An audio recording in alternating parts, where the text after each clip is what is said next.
तुम पर महर का कुछ मौखज़ा नहीं। अगर बीवी यूं की ऐसी हालत में कि तलाक दे दो कि ना उनको तुमने हाथ लगाया। देखो, जो महर बिल्कुल निकाह में ज़रूरी है। ये महार छोड़कर जितने भी काम करते हैं वो दुनिया के हिसाब से तुम करते हो, लेकिन अल्लाह के हिसाब से गुनाह है। ठीक है। तो महर के बारे में अल्लाह ताला बोलते हैं, तुम महर कुछ मौखज़ा नहीं, उसको नहीं दे सकते अगर बीवियों को इसी हालत में कि तलाक दे दो कि ना उनको तुम हाथ लगाया हो। उस औरत को तुम हाथ ही नहीं लगाया तो महर देने का कोई ज़रूरी नहीं, और ना उनके लिए कुछ महर मुकर्रर किया है। यानी जो निकाह तोड़ना और जोड़ने का जो लियाकत रखता है उसने महर मुकर्रर भी नहीं किया तो उसको महर देने की ज़रूरत नहीं। और सिर्फ उनको एक जोड़ा दे दो, यानी एक जोड़ा कपड़े दे दो साहबी वसीयत के जिम्मा, इसके हैसियत के मुआफिक। देखो, महर नहीं दिया लेकिन उसके लिए एक जोड़ा कपड़ा देना ज़रूरी है उसके हैसियत के मुआफिक, और तनगदस्ती की जिम्मा उसके हैसियत के मुआफिक।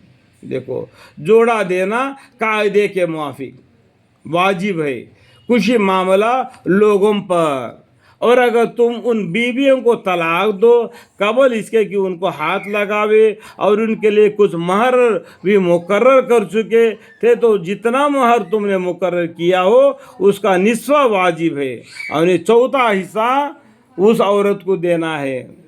और महर तो मुकर्रर हो गया और निकाह हो गया, महर मुकर्रर हो गया और उस औरत को उसने हाथ नहीं लगाया, जो तलाक देने के वो माफ़ी आ गई, तो उस टाइम पर उस महर में निस्वा वाजिब है उस औरत को देना, मगर एक ही वह औरतें अपना निस्वा माफ़ कर दे, या एक ही वह शख्स रियायत करे जिसके हाथ में निकाह का ताल्लुक़ रखना तोड़ना है। जो निकाह का करना और निकाह का तोड़ने का जो लियाकत रखता है बड़ा आदमी, वो इसका ये कर सकता है, लेकिन वो औरत वो निस्वा को माफ़ कर दे तो बड़ा बेहतर है, निस्वा को माफ़ करे तो बेहतर है। तुम्हारा माफ़ कर देना बनस्बत उसूल करने के तक़वा से ज़्यादा करीब है,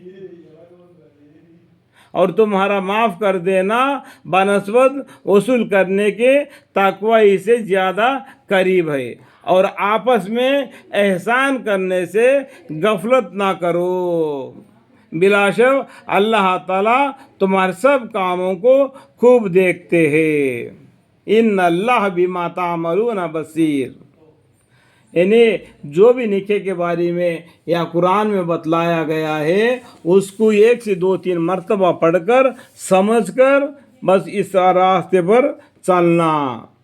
जो निकाह करता है, निकाह तोड़ता है, उसको ज़रूरी है कि कुरान शरीफ इन माली को पढ़े और बहिश्त जेवर को पढ़े और बुखारी शरीफ को पढ़े, जो इल्म हासिल करके अपना बड़ापन से अपने हुक्म को चलाना है, क्योंकि दीन इस्लाम है और तुमको देख के तो आने वाले नस्ल उस पर चलती है। महफ़ज़ करो सब नमाज़ों को अमूमन और दरमियानी वाली नमाज की ख़ुसूसन खड़े होकर अल्लाह के सामने आजीज़ी बने हो, यानी अल्लाह के सामने आजीज़ी बन के खड़े होके नमाज को अदा करना। फिर अगर तुमको अंदेशा हो तो खड़े खड़े या सवारी पर चढ़े चढ़े पढ़ लिया करो। फिर जब तुमको इत्मीनान हो जावे तो तुम खुदा ताला की याद इस तरीक़ा से करो जो तुमको सिखलाया है, जिसको तुम ना जानते हो। तुम ना जानते हो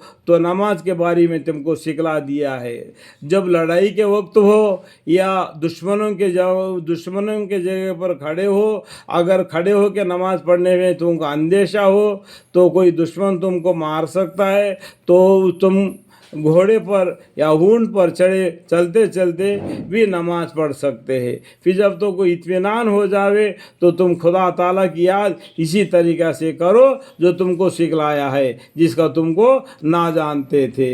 अल्लाह ताला ने तुमको तालीम दे दिया किस तरीके से वज़ू बनाना, किस तरीके से नमाज पढ़ना, घोड़े पर चलते चलते या ऊँट पर चलते चलते या गाड़ियों सफ़र में चलते हुए भी तो नमाज अदा कर सकते हो। यानी कुछ नमाज को कम भी कर सकते हो जो सफ़र में